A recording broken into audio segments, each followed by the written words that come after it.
Dans les méandres du Fort Boyard, le père Fouras a plus d'un tour dans son sac avec une petite surprise cette année, l'apparition d'un boyard maudit, ce qui n'a pas manqué de faire réagir. Pour renouveler ses mécaniques de jeu et ajouter du suspens, la production de Fort Boyard a opté depuis l'année dernière pour les atouts. Il s'agit de cartes dont l'une d'elles est distribuée au tout début de l'aventure à chaque épisode, offrant au facétieux père Fouras un bonus, et aux équipes qui viennent le défier un malus.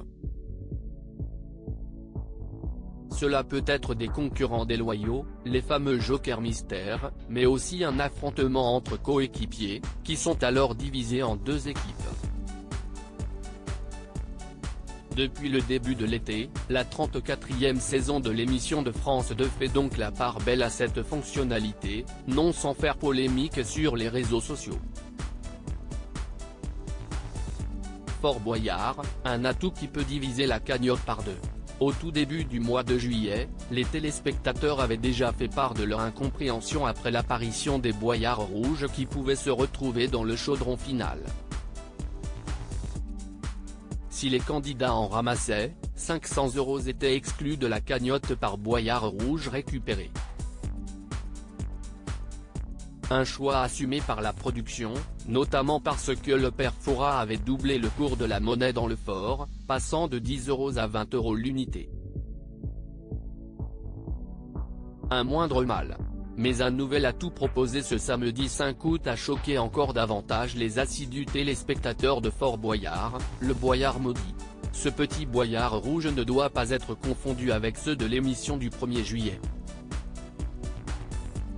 Il n'y en a en effet qu'un seul, et si l'équipe tombe dessus et le ramène dans la cagnotte, celle-ci sera divisée par deux. Si on le voit, est-ce qu'on peut le prendre et le jeter ? Demande alors Philippe Etchebest, chef de l'équipe cette semaine. La réponse est oui.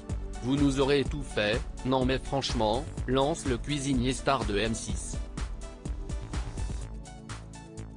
Les internautes choqués face au boyard maudit introduit dans Fort Boyard. La règle a donc fait beaucoup parler sur les réseaux sociaux, où nombre de téléspectateurs ont trouvé cet atout particulièrement problématique, et ce, pour les mêmes raisons que les boyards rouges d'il y a quelques semaines, l'équipe jouant pour une association, cela risque de faire de l'argent en moins dans la cagnotte.